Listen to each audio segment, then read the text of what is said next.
Quem quer que observe as religiões no mundo vai se deparar com muitas variações. No meio cristão isso ainda é muito mais frequente, pois existem regras, dogmas e ministérios de todos os tipos. Mas isso também não é algo comum e exclusivo entre nós. Desde os tempos apostólicos isso já acontece. É o que Paulo nos diz na carta aos Coríntios. E a mensagem de hoje é sobre isso. Divisões entre nós. Você tem um minuto para Deus? Na primeira carta do apóstolo Paulo aos Coríntios, no capítulo 3, está escrito: Irmãos, não lhes pude falar como espirituais, mas como a carnais, como a crianças em Cristo. Dei-lhes leite e não alimento sólido, pois vocês não estavam em condições de recebê-lo. De fato, vocês ainda não estão em condições, porque ainda são carnais. Porque visto que há inveja e divisões entre vocês, não estão sendo carnais e agindo como mundanos?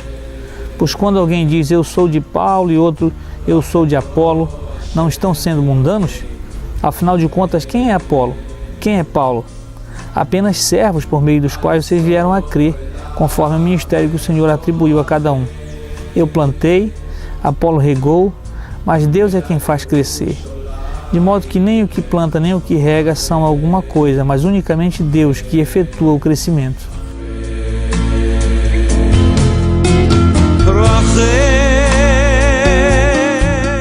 Paulo fala aos irmãos em Corinto que havia muitas divisões entre eles. E essas divisões eram decorrentes do que cada discípulo e até mesmo ele havia ensinado sobre as questões do Evangelho e do ensinamento de Jesus. E que cada vertente se dividiam de acordo com a interpretação que davam a esse ensino. E por isso começava-se então a acontecer variações e subdivisões entre eles. E isso também fazia com que eles não se tornassem unidos.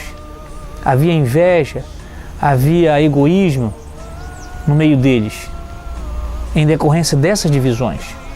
E é por isso que ele escreve exortando os irmãos para que isso não pudesse acontecer.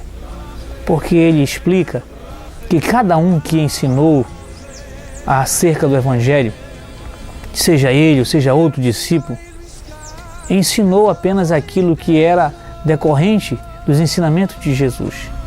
Mas o básico e o fundamental estava sendo feito pelo próprio Espírito de Deus, que fazia crescer a igreja, que ensinava a igreja. Isso era um ensinamento que até mesmo os outros apóstolos haviam de dizer. João também diz que não era necessário ensinar, porque o próprio Espírito de Deus, que havia separado o povo de Deus, a igreja, era quem ensinava, era quem fazia com que eles pudessem crescer entre eles. Mas infelizmente, não era isso que estava acontecendo.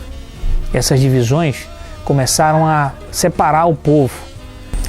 O que na verdade era para acontecer era uma união como forma de que todo o ensinamento de Jesus se baseia no ensinamento do amor, da graça, da misericórdia.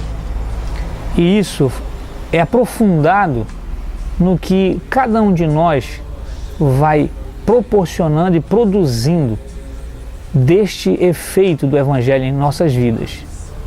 Quando nós começamos a variar os pensamentos e a pensar que existem outras coisas a mais, e a entender que não é somente o amor e a graça de Deus o fundamental para que possamos nos unir e viver o reino de Deus aqui na terra, então isso começa a mudar. É o que aconteceu na igreja em Corinto e é o que continua acontecendo nos nossos dias.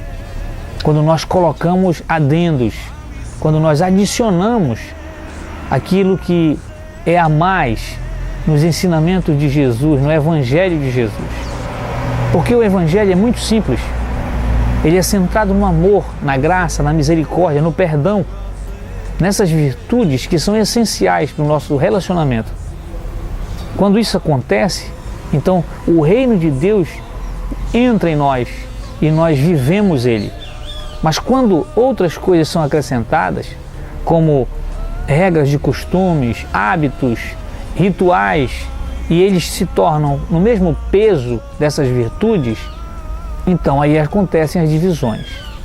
E essas divisões acontecem justamente pela ganância, pela inveja, pelo egoísmo que nós também vamos tendo e crescendo entre nós.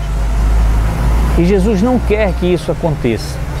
O maior pedido dele, a oração que ele fez ao Pai, era que nós pudéssemos ser um, assim como ele e o Pai são. Isso está escrito no Evangelho de João. É a oração sacerdotal. E ele diz que o desejo dele era que nós pudéssemos ser um. Mas nós temos nos dividido por causa do egoísmo, por causa da nossa ganância. Mas a minha oração de hoje é que nós possamos realmente nos convertermos ao Evangelho puro e simples de Jesus e deixar que o amor, a graça e a misericórdia ainda sejam a base daquilo que foi ensinado para nós. É o meu clamor e o meu pedido a Deus nesse dia. Que o Senhor te abençoe e te guarde. Em nome de Jesus. Amém.